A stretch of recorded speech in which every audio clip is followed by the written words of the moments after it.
Thank you for joining us and welcome to the webinar, Balancing Support and Accountability, Creating a High-Performance Culture in Schools, presented by Maren Burton and Michael DePass of the Center for Creative Leadership. I'm Tracy Dobbins, your CCL event host. If you're just getting to know us, CCL is a top 10 ranked provider of executive education globally.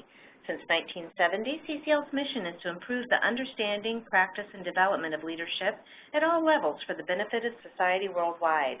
Our work is based on significant research from our own elite teams to the finest global sources, and we share it readily with you today in this discussion. We will take some time during the middle of the webinar for some questions and have a formal question and answer session with our presenters at the end of the webinar. So please send your questions into the chat box throughout the session. Our presenters today are Maren Burton. She is a senior faculty member of the Societal Advancement Division within the Center for Creative Leadership. Maren specializes in leadership program development, design, and facilitation with an intentional focus on engaged pedagogies. She leads the team's work in organizational leadership initiatives aimed at incorporating leadership development into the organizational culture. Joining Maren is Michael DePass, serves as a faculty member at the Center for Creative Leadership. Michael has worked for over 15 years supporting leaders of corporations, school systems, and nonprofit leaders, develop as leaders, and transform the organizations they lead. Welcome, Maren and Michael. Now I'm going to turn the webinar over to Michael. Thank you so much. We're really excited to be here today and have a chance to share with you about this really critical tension that all leaders, and particularly leaders in education, experience between support and accountability. You've heard a little bit about the Center for Creative Leadership. We are based out of Greensboro, North Carolina, but have a global reach with offices in 6 continents. We do work all around the world and really have had a specialty from the beginning in focusing on leadership research as well as training and education for leaders at all levels in all parts of the organization. We are particularly a part of a group called Societal Advancement, which came out of the Center's Center from its founding in 1970 has been serving nonprofit and education clients, but really wanted to create a special focus on groups that have this broad commitment to advance society and K-12 education, population health, which is looking at health outcomes in society, nonprofit, and higher ed as specific areas of focus. So Martin and I are part of that group and really excited to be able to do work with those populations every day. Now we're going to look at the objectives that we have for our time today. And you'll see on this slide the 3 objectives that hopefully are the reason why you signed up today. One is we want to explore the surprising truth of how easy it can be to strike a balance between support and accountability. And really we're going to give you a way of thinking about taking action that makes it a lot easier and more effective. The second thing is that we want to explore our personal preferences. So our preferences often create strength for us and for the people that we lead, but our greatest strengths can also become our greatest weaknesses. And we want to understand how that tension shows up around these 2 things of support and accountability. And the third thing is exploring why high performers benefit as much or more than lower performers from these practices. A lot of times what may draw us to want to get better, quote unquote, at accountability and support may be dealing with people who aren't doing what they're supposed to do, right? We might have a pain point around that. Our research shows that actually folks that are high performing that we want to stay a part of our organizations have just as much need to have the benefit of both being supported and held accountable. And it's an important part of why they stay and continue to contribute in organizations. In the upper right corner of the slide, you'll see an image for Polarity partnerships. And one of the tools the primary tool we'll use to explore this tension today will be Polarity Thinking. And Center for Creative Leadership has a strategic partnership with Polarity Partners. And so we just want to acknowledge that the work of Polarity Partners kind of creates a foundation for the tool that we'll be introducing and some of the ways that we'll be talking to you today. All right, so as Michael mentioned, support and accountability is such a common tension that all educators face all the time. You know, we're looking to support faculty and staff in their ongoing work and development over time, as well as to hold people accountable for performance and results. So we want to dive into this tension to really teach this concept of polarity thinking. So Michael, let's talk this through. So what happens when we look at this tension and you're an educational leader, and you are really interested in supporting your folks? What are the upsides of giving people the support they need in their work? So one certainly is engagement. The staff feel engaged, they feel connected when they receive the support they need. In addition, faculty and staff feel like they're being treated as professionals, that someone's actually thinking about what do you need in order to grow and develop and do your job. And the third thing is, I think it creates an environment where people feel like they're not always on edge, that they actually can take a risk, they can learn something. And lastly, that I think people feel like, hey, I have what I need to do my job. I'm not expected to come in being able to do everything at the same time. All right, you've convinced me.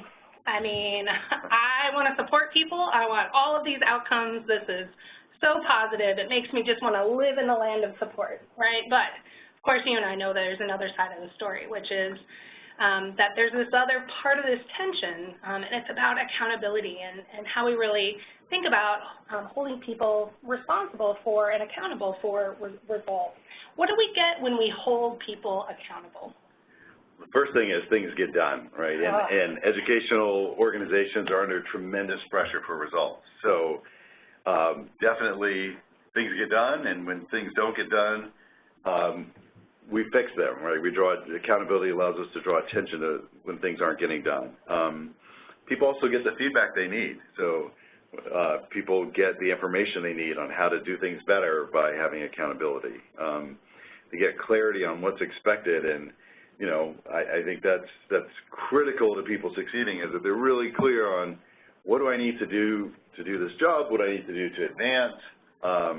Really beneficial to be able to have that kind of clarity. I mean, you've made the case again. I want to live in a world where people have clear expectations. I want to live in a world where work gets done, where I get feedback about job performance, and I feel like I can give feedback to other people so they can be successful in their roles. So it feels like we should just hang out in the land of accountability. But then, of course, what happens is if we over-focus on accountability to the neglect of support, Michael, what do we get? Well, I think this is completely predictable, and we hear about it all the time. So first thing we might get is a culture of fear, where people are on edge, where they feel like maybe they're being watched, everything's being evaluated. These are anxious environments. These are environments where people, instead of focusing on serving others, often are kind of consumed with fear about themselves, and it can also create a culture of blame, where people, because they're being held accountable, they're looking, well, to pass the buck to someone else. Who else is responsible? Ultimately, that's an environment where people don't feel safe taking risks. In educational environments, that's critical to what's happening for students, is the ability, the safety for people to take risks, try new things, be innovative. We cannot have a culture of fear in our educational environments. So as soon as you start talking about like what the downsides are focusing on accountability, I immediately just want to go and support my people. It makes me want to go to that left-hand quadrant. And then, of course, if I overplay support and I neglect the side of accountability, then what do I get? I mean, it's pretty predictable, right? Ironically, we get excuses again, right? A buck passing again. We get things not being done. People maybe feeling so comfortable and so supported that they don't make the changes necessary to improve. Status quo, and at the end of the day, it can look like a culture of nice. We can, instead of having a culture of fear, like we talked about with an over-focus on accountability, we might get a culture of nice, where really important, challenging things never get said. Yeah. I mean, we've just talked this out, this tension of what happens when, as leaders, we're looking to really focus on support and focus on accountability. And that's really polarity thinking in a nutshell. And so polarities, what are they? They are polarities contain two interdependent truths, or two things that are absolutely true, that are unsolvable, and they have a relationship. And so when I say unsolvable, it means we will never rectify the tension of support and accountability. It will never go away. It'll always be a tension we're working to leverage and manage as leaders. And hopefully you saw from this example as we talked it through, there is an absolute predictable relationship. If I overplay one to the neglect of other, I'm going to get predictable downsides and vice versa. And that there are positive sides of focusing on both. Polarity thinking is not necessarily a brand new idea in the world. You might know or be thinking about other terms like paradox or dilemmas or dualities or dichotomies. All of these things are in the same family of what we're talking about when we say polarity thinking. But again, in this case, we really want to think about tensions or interdependent pairs of things like values or truths or things that absolutely are unsolvable and have a predictable relationship. All right, Michael, choose one. Oh, I think this is an impossible choice. Right, it's ridiculous, right? And obviously I'm setting you up for a ridiculous choice because polarities like this are not something you can choose. I can't choose just to support and I can't choose just to hold people accountable, just as I couldn't choose to inhale or to exhale. So we'll play this out, right? This is the predictable relationship. I have to inhale in order to get oxygen, and let's be honest, in order to survive, right? But if we all just breathed in, eventually I would start to get some downsides, and I would get too much carbon dioxide, which would mean that I would have to exhale in order to clean out the carbon dioxide. Thank you, Michael. And then I get too little oxygen, and the process starts again. So obviously it's a little silly of an example to talk about choosing one, but we hope that by giving you something like a physical example, knowing that you wouldn't be able to choose either one, we hope that we make the point that polarity tensions we deal with in our leadership are just the same. And we want to acknowledge that it's not to say that problem solving is bad, right? There's a distinction between problem solving and polarities to manage. And the example we just did, we could never check off the box that, oh, I'm checked off the inhale box, I'm good, don't need to exhale.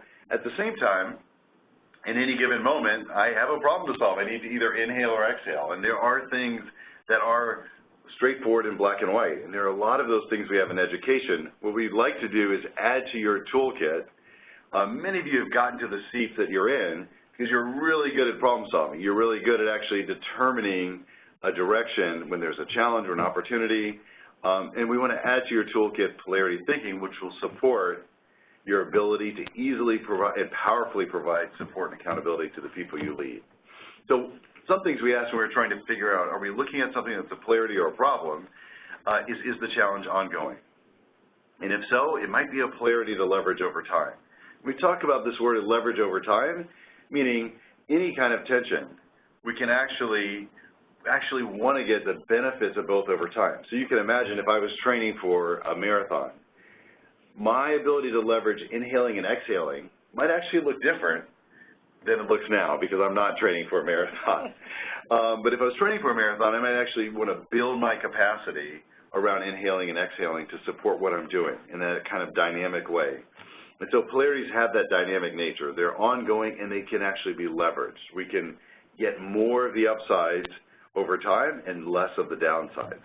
Problems, on the other hand, have a right answer or a decision. So what time should we open school tomorrow is a problem to solve. It's not a polarity. We're either going to start an hour late, 2 hours late, or not at all. Who should we hire? Not a polarity. We're going to pick this candidate or that candidate. But polarities have two or more right answers that meet each other over time. So one of the things that we want to stress on you, if you get nothing else out of this webinar, is this slide and this language. We want to move from yes, but to yes, and. So think back to inhale and exhale. Part of what we started with, and Martin asked me the funny question of which one do you want to pick, is to underline the point that it's and. We want inhaling and exhaling, right? And we need both of those to survive. We want support and accountability, and a lot of times we use language that's versus. And versus tends tends to exacerbate our preference. So we might have a preference around some tension, and we say, well, this versus that, right? And it limits our thinking. With polarities, if things are really go together over time, we want yes and we want to replace that versus with an and. So you can think about another polarity like process and product that comes up a lot in education, where we care a lot about the process to get something done, and we care about the product. And so that and gives us the ability to say we want all the benefits of improving our process, focusing on it, and it's really important that we get the benefit of getting things done. What's that end product? What do we need to get done? One last image to underline this point that I want to share with you. Sometimes we spend a lot of time arguing about the versus. And our arguments look kind of like this image where some of us are looking at something and we see a square, and we're convinced that this situation is a square. And we might spend a lot of time trying to convince someone who's looking from another angle and sees a circle that, no, this is not a circle, it's a square. It's the versus kind of thinking. What's powerful at dissolving that kind of resistance and time we might spend wasted doing that is to consider maybe it's a cylinder. Maybe it's a polarity. Maybe both things are true at the same time, and we can get the benefits of both of those things. Last part on this mini kind of teach part on polarities is just give you some examples of some other common tensions. Again, these are unbreakable sort of things. If we bump them up against our criteria, task and relationship, anytime we're together with others, there's a tension between the focus on the task and the focus on connecting and supporting each other and the relationship side of things. Another common one is candor and diplomacy. We're always making calculations of how honest and direct should I be right now, and what kind of diplomacy is necessary to continue this relationship I have with someone. Responsibility and freedom, confidence and humility. Polarities allow us to say both of these things really matter. It really matters to be confident and portray for people you lead and rely on you a sense of confidence, and humility and vulnerability are very powerful things for leaders to demonstrate and model.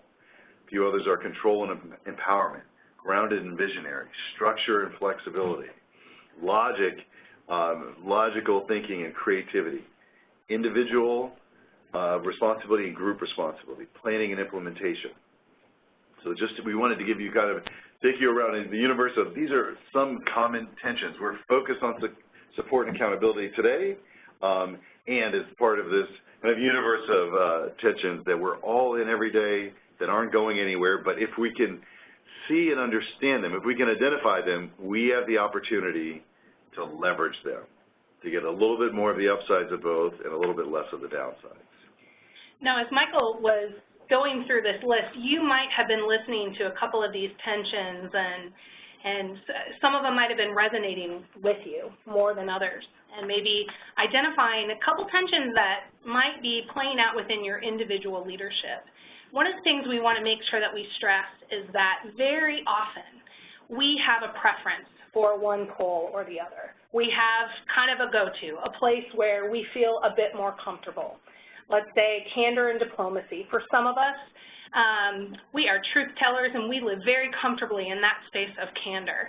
And even though that might be a preference, it is really important that we figure out how do we use our diplomatic skills effectively and within context so that we can be as powerful as we can as leaders.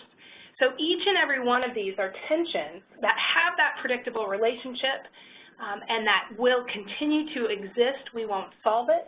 And so for us as leaders, what becomes critical is that we're able to identify polarities that are currently at play in our work lives, be mindful of preferences we might have for one pole or the other, and then really work to see how can I leverage the upsides of both sides of that tension so I don't overplay one to the neglect of the other.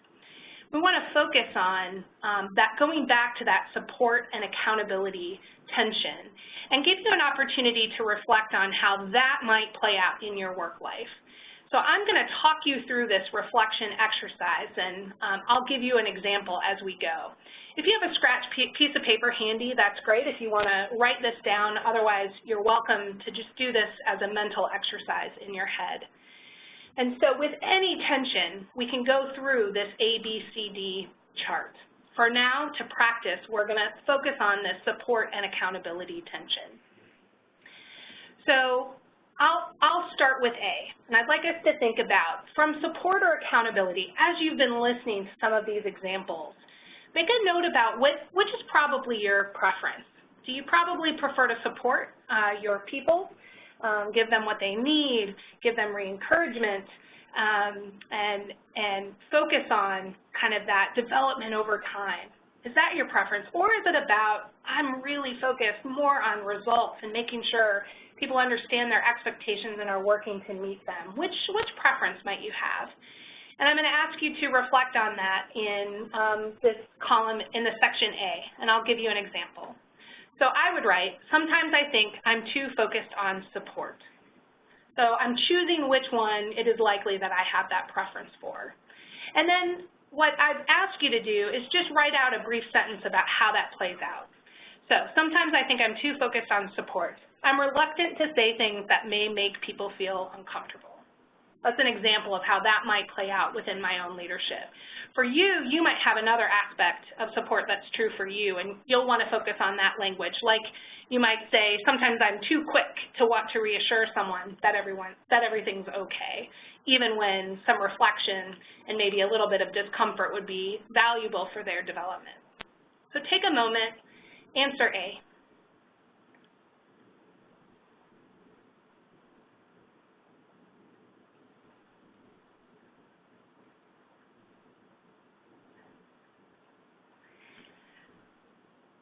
So once we've reflected on A, sometimes I think I'm too focused on, then we're going to move to B. At those times, in my example, I'll say, I wish I was more comfortable with holding people accountable. And then, of course, explain that a little bit. I wish I could have difficult conversations that would help people with their performance. Take a moment and, in your own words, talk through section B. At those times, I wish I was more, and complete the sentence.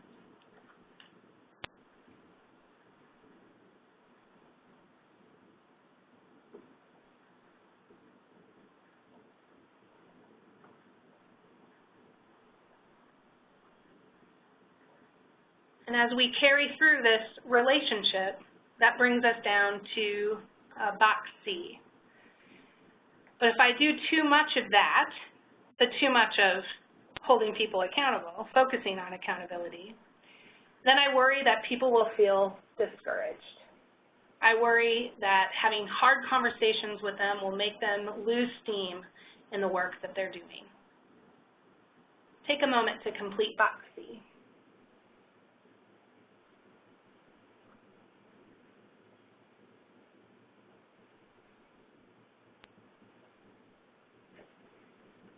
And continuing this predictable cycle and relationship brings us to box D, which is because what I really value is positive working relationships. Go ahead and complete that box D for what's true for you.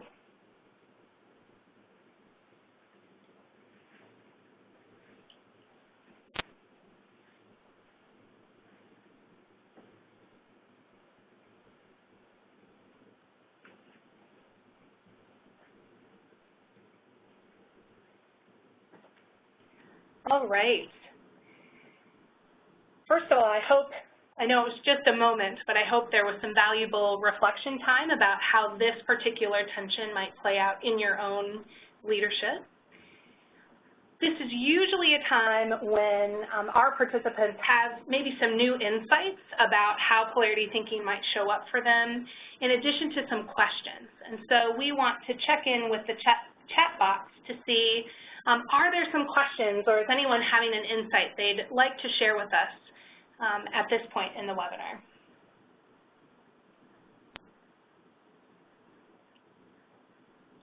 Don't be shy.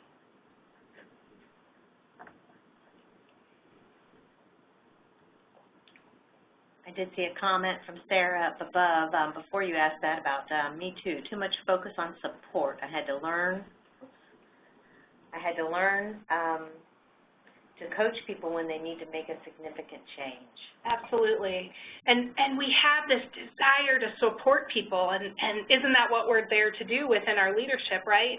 And then we discover if we're also not clear about expectations, and in particular holding people accountable when they're missing those expectations, it's actually not helpful for their performance either, and the relationship can get a little bit wonky. Yeah. One other thing that we see illustrated here about polarities is we mentioned in the beginning when we talked about objectives that sometimes our biggest strength can become biggest weakness. And so you can see in this relationship that sometimes the thing that we really value, in Marin's example, it was this positive working relationship, can kind of create a blind spot for us that we may be so concerned, and this is kind of the relationship between D and C, we might be so concerned about people being discouraged or demotivated that we actually don't take the steps that would help them.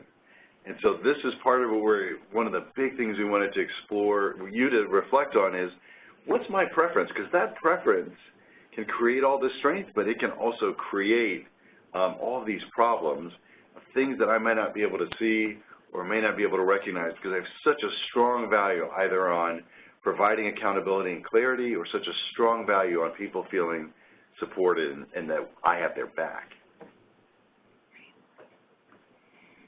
I'm also seeing a comment that says, at those times I wish I were more able to determine when to be supportive or accountable in situations. I think that comment is really insightful about within our own leadership, we're constantly working on managing and hopefully leveraging this tension. And what this comment brings up for me is the idea that we have to be very adept at mining what's most important in each context and for different people. So you might have people that report to you, for instance, that are just awesome at accountability. You don't have to worry about their meeting their expectations or getting their job done. That's something that they just do in spades. And so with that particular person, perhaps your focus and attention most of the time is actually around finding ways to help encourage their support and development over time, to help motivate them to continue to do better, to strive to improve their practice. Where on the flip side, if someone is not great at meeting expectations and we're over here spending all of our time on support, that's a signal to us, regardless of what our preference is, that with different individuals, we really might need to focus on a bit more on the accountability side of the equation. There's also a question about, is there guidance about making the leap into action in the area that you don't prefer as much? And that's where we're going. So hold your horses. We're going to explore a tool in a second that helps us do that, because in our area of preference, we don't really need necessarily as much support. We will naturally start doing that. But in the area where we don't have preference, we want to talk next about how do we get into action there, what will support us in taking action, because we're not likely, it's not likely to be intuitive to us what action to take on the side that we don't prefer. It may be a little bit more uncomfortable, and so we have to be a little bit more intentional on that side. Yeah. One more comment, too. I think this is a very provocative insight. I find the polarity interesting, but interestingly, the idea of support also prevents growth. When I neglect to check on progress and hold others accountable, the ironic message can be sent, he doesn't really care about my work. And so this comment for me is really bringing about the point that we can't overplay one to the neglect of the other, right? If we over-support, if we offer too much support, people can become complacent and not necessarily show up in the way that they need to in their work. If I over-focus on accountability, people can start to feel discouraged or feel like, do they care about the, above and beyond work that I'm doing? They keep hounding me on, these mundane details, for instance, or being on time for meetings. So it really brings to life that tensions, these polarities, are ones that we must work through and manage all the time and be very context specific. And one other thought about this, it also underscores what we talked about, that managing support and accountability well is not something that's just for people we're having problems with or having performance issues. It matters, and I love that quote, he doesn't really care about my work, right, might be the conclusion, that the people who you most rely on and most depend on really want to know that you care about their work. And even if there's not a problem, we want to create an environment where they're feeling the benefits we talked about before of support and accountability. That's a big reason of why they'll want to stay. Yeah. And finally, as the comment of, I tend to be so focused on support that I am cheerleading without providing real guidance they need. I think that's even looking at the quality of support as well. So supporting like, yes, you got it, and support could also look like very clear expectations or clear guidance for how someone might move forward. All right, let's get to action. You all have started already previewing where we're headed. What we want to do now is teach the tool that really comes out of our partnership with Polarity Partnerships called a Polarity Map. And we want to go through an example around support and accountability and then also give you some time to think about for yourself what actions you may want to take as a result of spending this time today thinking about this and learning a little bit more about this tension that we all face. So I'm going to introduce the basic outlines of a map here. You're familiar with part of it. Martin and I went through and populated in the two upper quadrants of the square the benefits of each of these tensions. So the benefits of support and accountability, and in the two lower quadrants we populated what happens if we overplay one to the neglect of the other. So this is the key language of polarity, is overplaying to the neglect of, and their predictable downsides. What we haven't talked about, you see on the left and the right, are this idea of action steps and early warning signs. So once we understand there's a relationship between these two things in the tension, we want to think specifically about what are action steps that will help us to get more of the upsides, the benefits of focusing on each of the two parts of the tension. And then we also want to think about what are early warning signs that we've over-focused on one to the neglect of the other. So we populate it easily, and we all could easily have a sense of that with a polarity of, if I do too much of this to neglect of that, what's going to happen? Early warning signs are where we want to think carefully, if I do that, where will it start to show up? What will be the flashing light that indicates we've gone too far? And we can build a map as an individual, and we'll explore that today. But you could probably quickly imagine that building a map with a team or with a group can also be a very powerful way to surface for the group fears that people might have of going too far to the neglect of something else. And a lot of times, so you could think about a tension maybe between stability and change. That if, as a group, some of us are really excited about the change, some of us are really worried. Early warning signs are where we have a chance to say, let's say I'm really worried about the change, I'm worried about us going too far too fast, and this is what would show up for me. These are the early warning signs that I might see, and we can put that on the map. We can all say, well, usually no one wants those things to happen, right? They're bad things. We can put it on the map, and often that allows, as a group, us to get the benefits of both preferences and also the protection of both preferences, because both of these preferences are trying to provide protection. And the early warning signs is where we want to capture that. So whether it's for ourselves as individuals or as a group, it can be a very powerful tool to think about action. The other part of this you'll see in the green and the red boxes at the top and the bottom of the square are the greater purpose and the deeper fear. So the greater purpose really answers the question, what's at stake for us for managing this tension well? What's at stake for getting the upsides of support and accountability? Now, we've mentioned several things our clients say why this tension is important to them. It's important to them to keep their strongest people. It's important to them to be a talent magnet, to be a place where people will leave other places and want to come because When a polarity is managed well, it's kind of like magic. And if you've been in, I can think back to environments where you felt like you had all the support you needed and clarity on what's expected, and it wasn't ambiguous for you, it's a beautiful place to be. So for you, managing this well, your greater purpose might be around retention. Some of you may be around just the kind of environment you want to create, that you want adults to be modeling something for students. And so you want to, you as a positional leader maybe feel that responsibility. I want to create this kind of environment because I want teachers or faculty to be creating this environment for students of support and accountability where they can thrive.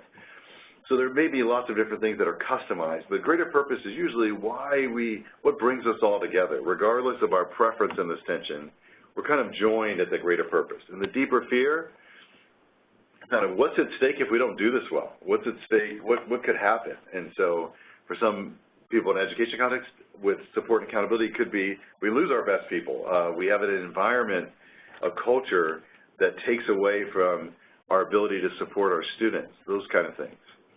So that's a brief overview of a map. And now we're going to go through and just look at a sample map. And again, the purpose of us showing the map is really for you to think about action steps and think about early warning signs to get into action and, to answer the question of how do I move from my area of preference? Well, this is an explicit process to start to do that. So if we look at our example, I've just populated it with the square with the upsides of support and accountability and the downsides if we over-focus on one to the neglect of the other that we talked about before. Those are familiar. And then we also populated in this example the greater purpose and the deeper fear. So the greater purpose here is an engaged and accountable staff.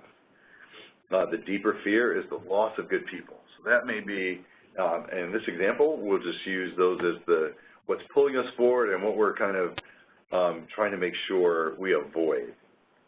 Now let's look at action steps in this example. So on the support side, we might have action steps, and these are a little bit more generic. We'll give you some time to think about your own. But we might have action steps of conducting regular one-on-one meetings, right? Have a regular opportunity to demonstrate support to our employees. Being present in meetings with others might be an action step. That we want them to feel when they're in front of us that we're not distracted with a bunch of other things, that they have our attention. Maybe building our coaching ability. So maybe for someone who's more focused on accountability, an action step is, I want to get a few more tools around coaching that I can use that actually help me to get the benefits of the support side of this tension. Let's look at some samples on the accountability side. So on the accountability side, maybe I have conducting regular one-on-one meetings. And I want to stop here because this action step is an example of what we would call a high leverage action step. It actually shows up on both sides of the tension. So by doing this one thing, we're actually getting more of the benefits of support and accountability. We always want to be looking for those high leverage action steps. Other things that might be helpful on the accountability side is quarterly performance reviews, taking out expectations, reviewing them with employees on a quarterly basis, and weekly performance feedback to direct reports. Now let's look at early warning signs. And we talked about these are the things that are kind of the flashing lights that might tell us maybe we've gone too far in one part to the neglect of the other, and we need to make an adjustment. So one example, an over-focus on support may be high performance ratings that don't correlate to the feedback staff are getting through the year. So maybe there's too much support. An over-focus on support is keeping those difficult conversations from happening as a regular occurrence. Second might be lots of issues being pushed to people who are in charge to solve. So employees not having the capacity to hold each other accountable for common commitments and people holding up their end of the commitment on teamwork and group work that's done together. Let's look at accountability. Sample early warning signs could be pulse surveys that we might do that indicate people are feeling freedom to take risks. So we mentioned that culture of fear. A pulse survey might give us an early indicator that we've gone too far and we've created, we're getting some of the downsides. Now again, for the beauty of thinking about this in polarity terms, if we're getting downsides, we don't want to just kind of lop off accountability because we're getting downsides. We want to think about how do we adjust the action steps to get the benefits of both without the downsides. A last example would be quarterly performance reviews have a pattern of feeling like a tug of war. So maybe there's too much focus on accountability in those. We want to stop and give you just a longer list of sample action steps and just ask you to take a minute or so and think about, for you, what are action steps that you could take to get more of the upsides of support and more of the upsides of accountability? And maybe if they've come to mind, what are early warning signs that you need to be paying attention to as you try to leverage this tension well? So we're just going to put on the screen a bunch of samples. Take a second yourself to make some notes for yourself, and we'll be back in a moment.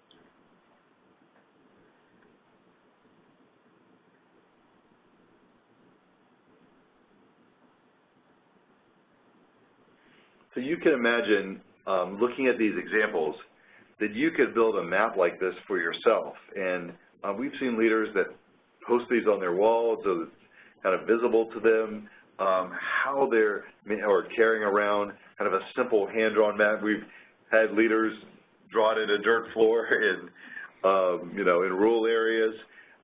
This is a tool to really think crisply about action. So we hope that you've started to think about from support. You can see from this list, there can be things like coaching or sharing an emotional response to something that's happening for someone, taking a little bit of risk on your own side that they might feel support. Sometimes it's helpful to ask people that we lead what would be supportive, right? We might have in our mind that what people are wanting is maybe more time from us, or they may be wanting certain things, but it can also be powerful to just ask the question to make sure that our action steps are really mapping onto what people need. And accountability, oftentimes we have more support for the accountability action steps in the organization. So there may be an expectation of reviews happening on certain intervals or standardized forms. But this is also an area where we can have powerful conversations and build a plan of action steps around accountability. What would help you beyond the minimum expectation of, okay, annually we have to have these conversations and we have to do these things. Finding out what would actually help make a difference in people being clear on what's expected and getting that feedback and the speed that they need in order to get better.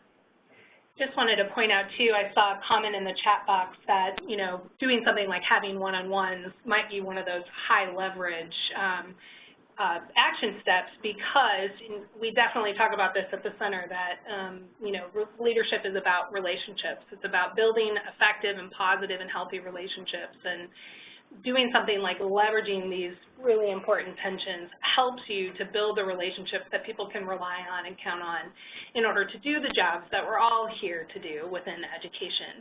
The other piece I wanted to highlight is, Michael, I know you mentioned the power of this tool, and just wanted to reemphasize that not only can this mapping tool be very powerful for my individual leadership, so let's say I have a tension or a polarity that I'm personally working on leveraging within my own leadership and how I choose to show up in my leadership practice.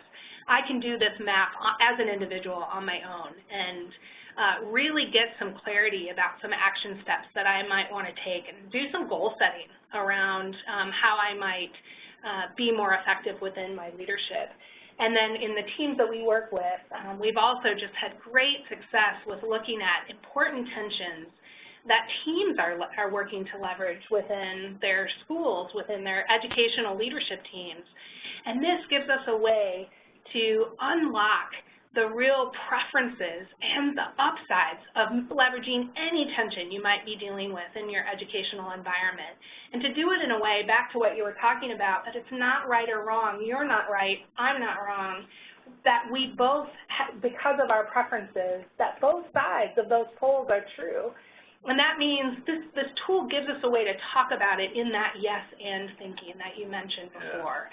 And so for teams, we have found as we're facilitating through processes around some of those important tensions, being able to name those things and talk about the action steps and claim the early warning signs that help assuage some of our real deep concerns about overplaying one to the neglect of other, it can be a very powerful way for teams to move forward around important tensions. Great.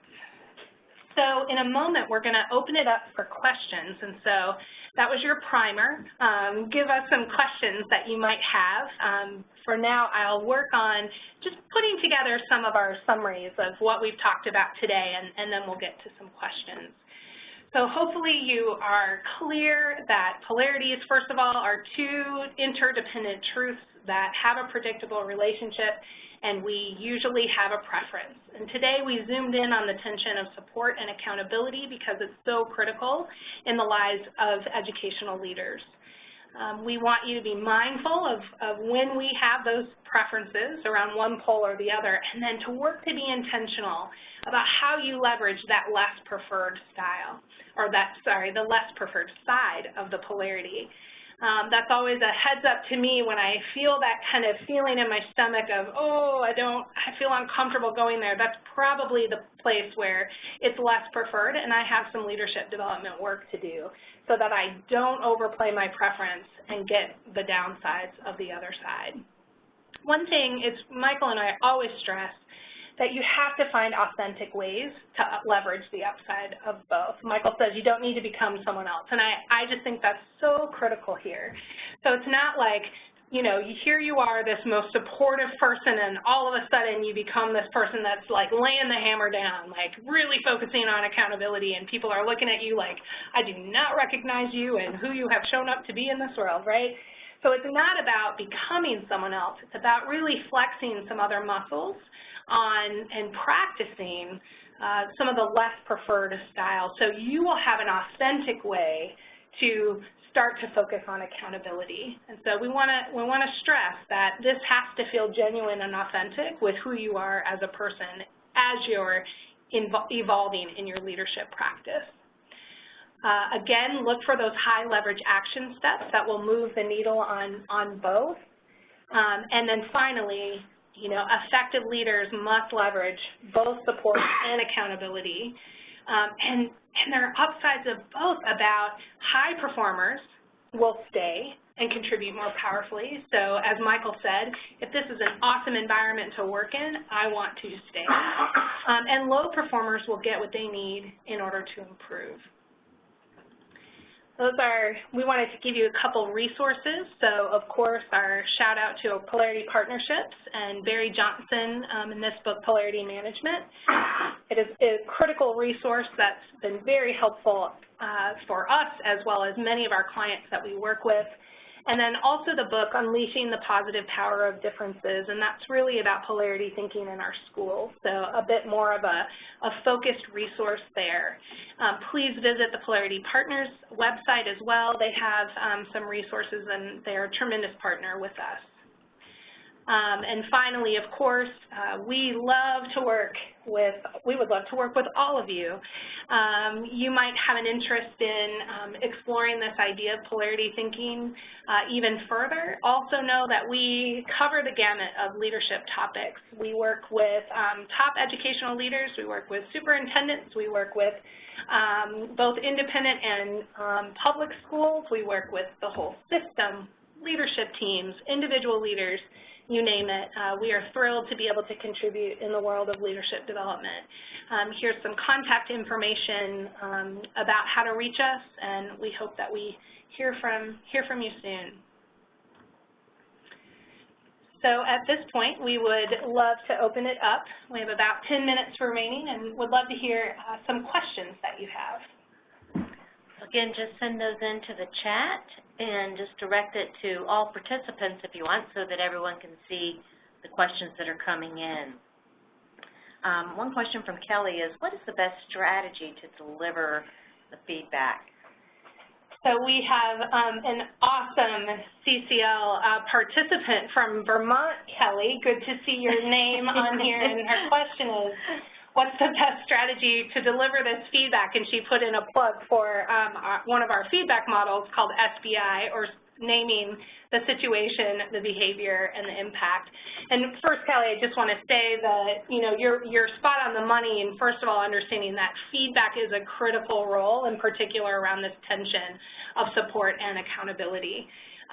So certainly finding a way to really focus on feedback that emphasizes the behavior of how someone's choosing to show up and the impact that that's having on someone's job performance is absolutely a wonderful way to approach that feedback. Yeah. We've got great resources on our website about this feedback model called SBI. I see that there's some questions about some of the individual strategies, and maybe I can just group them together a little bit. Questions about how often to do one-on-ones, how to do them with large groups, and I mean, the answers are very context-specific to two main things, right? One is thinking about what does the person need from you, right? And so I mentioned before, sometimes that's even a conversation to get a sense of, in a staff, there may be some people that need more frequency, others that need less frequency. If you're in a change program, you may decide to have more frequency of using one-on-ones and to use them in different ways. They may be opt-in. There are lots of different, so we would say there's not a rule about that, but it's something that you could explore with your teams about what would be helpful. The second part of this is we mentioned these both coaching and the one-on-ones as being able to help both with support and accountability. And really that's in the context, you can imagine the actual content of a one-on-one. There could be both that sense of connecting with the individual or coaching a person about what's happening with them as a person, right? What's happening with them outside of what they're doing or delivering. And in the same conversation, it may move to something that you saw, an area that they've done well that you'd like them to do more of, where we're getting more into the accountability part, or something that wasn't done that you want to bring to their attention. So it shows up not to say that the same actual comment might be support and accountability, but in the course of that interaction, those things that are high leverage actually allow you to do both things in the same context with the person. Nice. On the flip side, there was a question about you know, one-on-ones, but then also what happens when you're, you know, kind of leading a large group. You have 100 people that you're trying to leverage this tension around. And so certainly, as we've mentioned before, there's that situational acuity or acumen, maybe rather, about when am I going to focus on one pole or the other. But we often talk also about narrating the polarity. And so how you show up, let's say, in a staff meeting where you say, I am here, part of our job is to support your ongoing development and to work on making sure that we're getting the results that we need, right? Or some of the groups that we work with that are leading a change initiative, for instance, in their school or school district, in their large group communication, narrating that polarity becomes really important. So we are focusing on such and such change initiative at the school. And while we're engaging in this change initiative, here are the things that are crucial to our success that are not going to change. And so for leaders to really think about how they're honoring different preferences within any group of faculty and staff, for instance, becomes critical. That's where those personal preferences and a tendency to maybe overplay one to the neglect of the other becomes important for public communication, because you might unintentionally be sending a message that we're changing everything and not holding on to the things that people are really hold dear. Thomas had a question. How can this be used in combination with Blanchard's situational leadership approach? So I think the connection that jumps out to me is obviously in any given moment you are making a choice about which part of the tension is most relevant in that context. Martin also gave an example that you might have, even for different staff that you are providing support and accountability to, you may have different proportion of support and accountability. I think where this pairs nicely is, and over time, you want to be getting the upsides of both. So it's possible that our preferences lead us to make decisions in the situation that are biased toward one of these two poles. What being intentional about a map does is it also helps you over time to make sure you're doing the things for everyone in an equitable way to get the benefits of both sides of the tension. I also think this brings up for me different audiences you might be speaking to. So candor and diplomacy comes to mind as well. You know, what's required of me in front of a faculty group that I might be leading, I might really be attuned to what is most important to different stakeholder groups. So a faculty member and a group of faculty might need me to be candid in a particular way that might show up differently than if I'm working with a board, for instance, and I'm thinking about my diplomacy and how I might narrate that tension of the polarity in both places. So certainly that was just triggering for me about being really mindful of your audience and perhaps some tensions or preferences around those tensions that might exist so that you can address some of the concerns to really focus people on the upsides of both. One other thought that triggers for me, just to share in the communication with large groups, is at times to be explicit about leveraging attention. So with large groups, it can be helpful, particularly if you're introducing something new. So let's say you're introducing a new accountability measure or a new system for providing performance evaluation. Sometimes our tendency as leaders is to then communicate and just focus on that. So that's back to what Martin was saying, that people then experience that as all that matters now is this accountability system. With groups, this narration, particularly when you're introducing something new and you're wanting to give a lot of information about something, is so powerful. And even if it's not anywhere near, you can imagine that communication. Most of my communication is about the new accountability measure. And if I'm able to start by saying, you know, we've had a history of providing great support to our excellent professionals, and it's been done in these ways, and we're going to keep doing those things. We're going to keep providing those opportunities for professional development and peer feedback, let's say, and we're introducing this new accountability structure, and here are the reasons why. And our goal, again, back to then greater purpose, our goal is we want everyone here to both feel like they have the support they need and clarity on what's expected for them.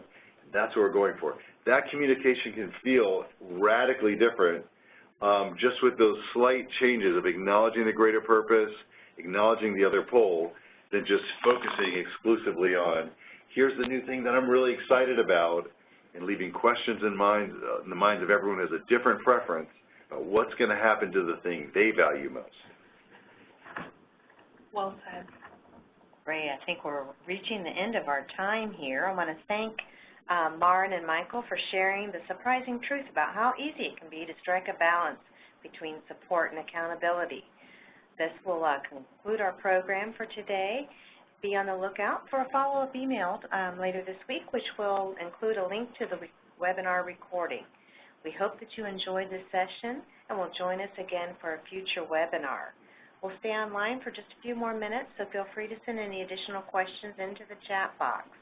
As you exit the webinar, we hope you'll take a moment to complete the evaluation we push out so that we can continue to make these events well worth your time. You can also request that a CCL team member follow up with you. Thank you, Michael. Thank you, Maren. Thank you to everyone for participating today.